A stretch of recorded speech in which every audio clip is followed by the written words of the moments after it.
মুচিব খুজিলে মুচিব নোৱাৰে সময় দুৰন্ত সূৰ্যৰ স্তৱ উৰ্মিময় সাগৰৰ নীলা মাটিৰ উৰ্বৰা সূৰ্যমুখী শস্যৰ ৰং হিৰণময় পোহৰৰ গান পৃথিৱীৰ উদাৰতা মহানুভৱতা।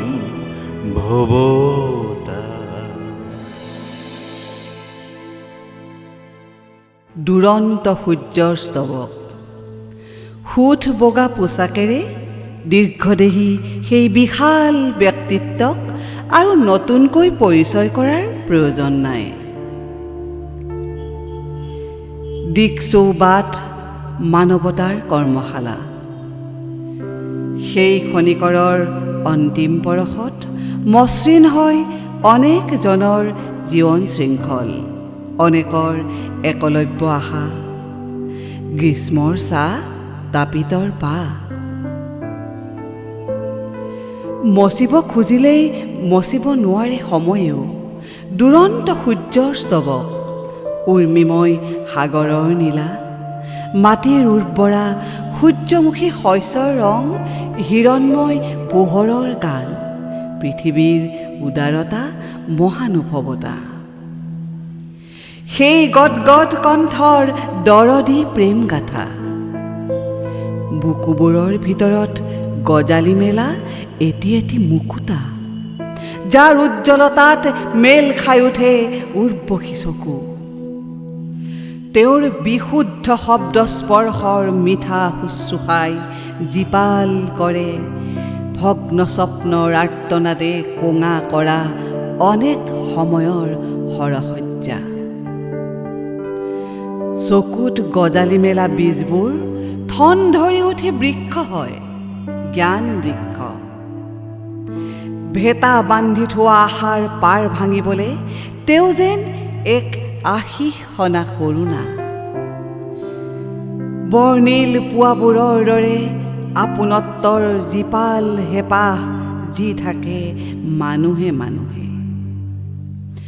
বুঢ়াই পেলাব পাৰে তেওঁ জোনাকৰ নিবিড় মায়া যেন অভিনৱ সংস্কৃতিৰ সোণালী নিচাত। সঞ্জীৱনী কৱচ পিন্ধাই ক'ৰ পৰা যে আনে সুৰীয়া সংস্কাৰী বতাহজাক। জীৱনৰ সম্ভ্ৰান্ত সময়ছোৱাতেই মীমাংসিত হ'ল শিক্ষক হোৱাৰ বাসনা। মুখে মুখে জ্বলি উঠে সেউজীয়া হাঁহিবোৰ।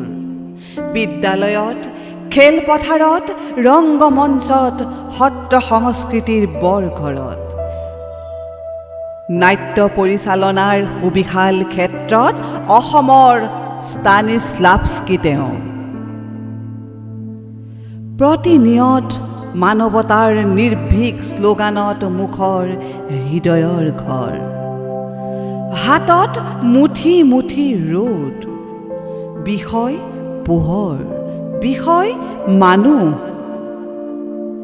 এনেবোৰ কাৰণতে অতি সংগোপনে শিৰাই শিৰাই শিপাই থাকিল তেওঁ। জীয়াই থকাৰ দস্তাবেজ গৃহীত নহ'ল বাবেই ৰৈ গ'ল আমোল মোল সুবাস প্ৰাৰ্থনাৰ দৰে নীৰৱে। তেওঁ যে আমাৰ সুখী সোঁৱৰণি, স্বৰ্ণীল ঠিকনাৰ শেষ প্ৰান্তৰ জোনাকৰ লিহিৰি বাট, জোনাকৰ লিহিৰি বাট, জোনাকৰ লিহিৰি বাট।